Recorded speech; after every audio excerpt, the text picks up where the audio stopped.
Antes de iniciar, de fato, essa análise do Wyckoff, eu quero falar com vocês sobre isso daqui. Isso daqui é um livro excelente, tá? Ó. The Wyckoff Methodology. Tá? Ele é do Rubem Villahermosa Chaves. Você encontra a versão dele em PDF na Amazon. Tá? Na Amazon. Você pode comprar a versão digital em português também. Já tem, eles têm a versão digital baratinho. Vai pagar, tipo, sei lá, uns 10, 14 reais aí. E você compra a versão digital para você estudar. São duas versões. Tem esse daqui e a continuação desse livro que tá ali atrás ali também. E explica muito bem sobre o Wyckoff, tanto de acumulação, distribuição, variações, o que pode estar impactando, quais indicadores você deve estar sempre olhando e tudo mais. Mas, de modo geral, o que é marcado? Tá? Os fundos são marcados pelo quê? Os fundos são marcados por grandes quedas. E quando a gente fala grandes quedas, nós temos o quê? Ó, pá, pá, pá.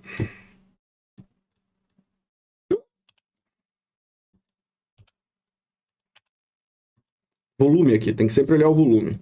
E aí, quando a gente fala em grandes quedas, é marcado por grandes volumes.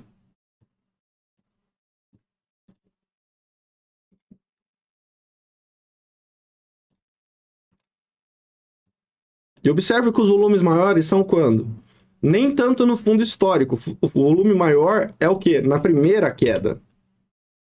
Olha aqui. O volume maior foi nessa primeira queda aqui. Nesse fundo. Não foi nesse fundo. Dá um exemplo aqui, ó. Daqui para cá, ó, caiu mais 25%. Mas o volume maior que nós tivemos de negociação, de volume de queda, foi no primeiro fundo aqui em cima, tá? E aí a gente começa a entrar o quê?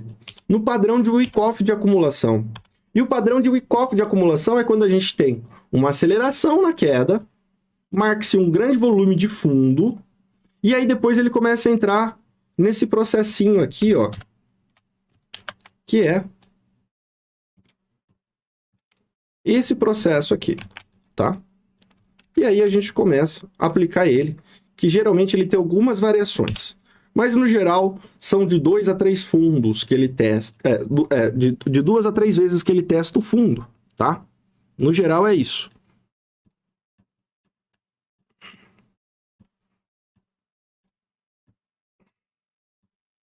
Aqui demorou mais, mas olha o movimento como que é sempre parecido, tá? Ou seja, testou uma, testou duas, testou 3 e foi.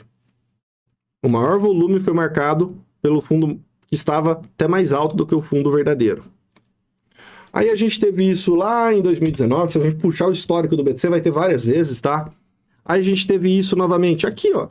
Aqui foi um Wyckoff de acumulação, ó. Ó. Pá, pá, pá, pá, pá, pá, pá, foi. Wyckoff de acumulação mais um. Aí, tivemos um outro Wyckoff de acumulação também. Aqui, ó. Aqui foi um Wyckoff de acumulação, tá?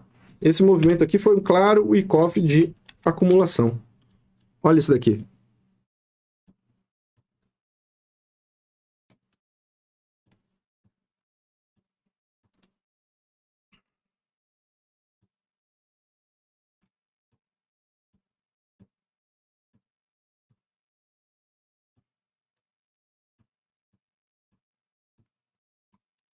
Ó, mais um Wyckoff de acumulação aqui, ó.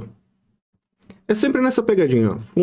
Fundo mais baixo, testa quase com praticamente 2, 3 vezes mais ou menos. Às vezes a gente tem o quê? Esse fundo aqui, ó, nessa versão, que foi de junho do ano passado, ele fez um fundo mais alto. Aqui foi um fundo mais baixo, aqui fez um fundo mais alto.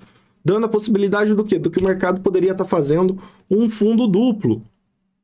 E o que aconteceu? Veio mais um teste mais abaixo, estopando a galera que estava já comprando nesses dois fundos aqui, acreditando no fundo duplo reversivo. E aí ele vem aquele fundinho a mais para liquidar a galera, liquidar posições de long, pegar os stops, o famoso papo stop, tá? E aí nós estamos aqui novamente no preço atual, onde nós tivemos uma grande quantidade de vendas no primeira queda, que foi que atingiu aí os 26.700 praticamente, no dia 12 de maio. E agora, possivelmente, a gente vai entrar nesse processinho que deve levar em torno de 1 a 2 meses, tá? 1 a 2 meses não, em torno de 2 meses. A gente está esperando aí, possivelmente.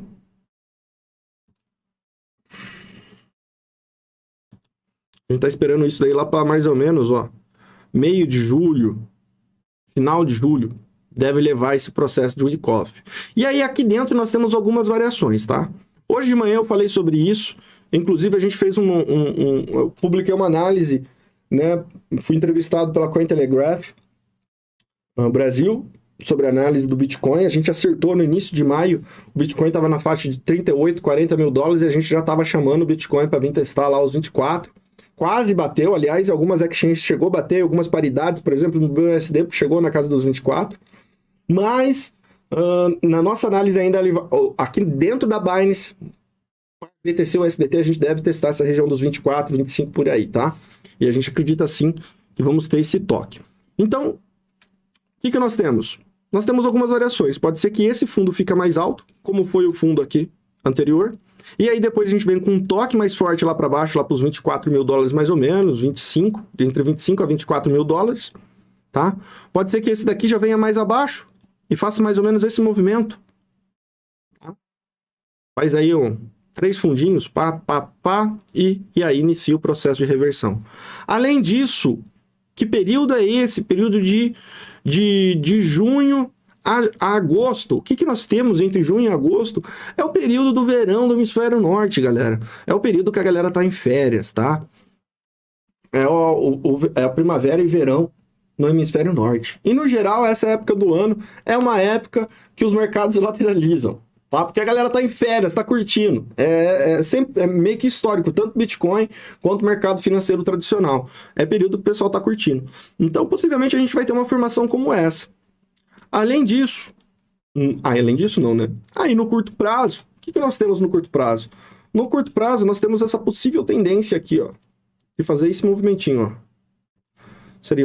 Vai formar um ABC, né? Aparentemente está querendo formar um ABC. Pode ser que, dependendo da notícia que sair, entre amanhã e quarta-feira, o negócio já começa a cair. Mas existe a possibilidade, tá? São 2 possibilidades aqui. Um ABC curto, estranho. Não curto muito, não. Para mim, tá com mais cara de estar fazendo esse movimentinho aqui, ó. Pá. Projeta.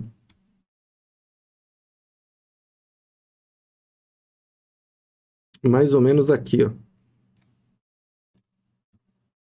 Entre 34, entre 33, né? Entre 33 a 35, mais ou menos. Vou deixar aqui no meio. E aí, aqui dentro, pode estar fazendo esse movimentinho, ó. Pá.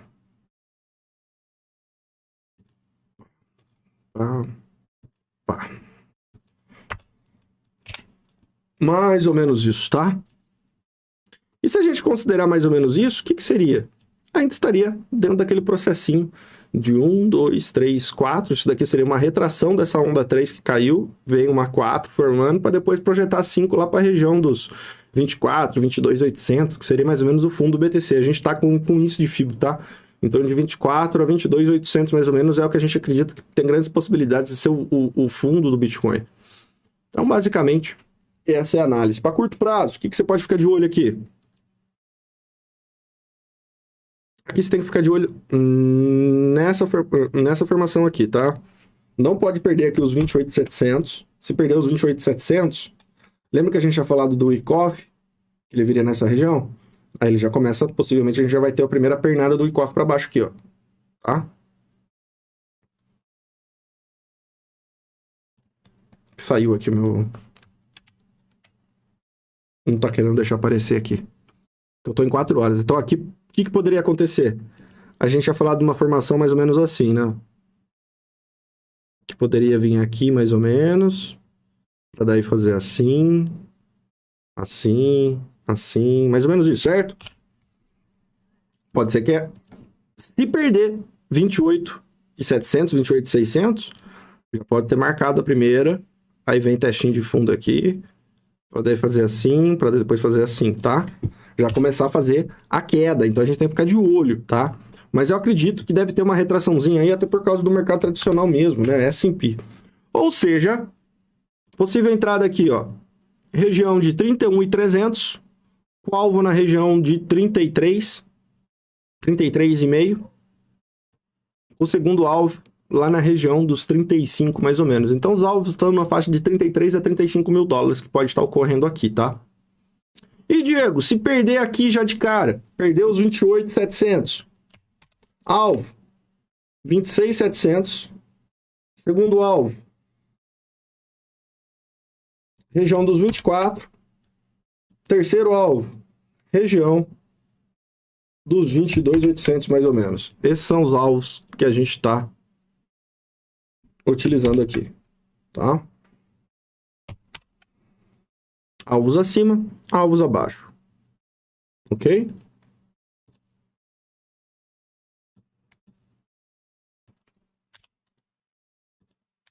Aí, ó. Esse é o padrãozinho do Wyckoff.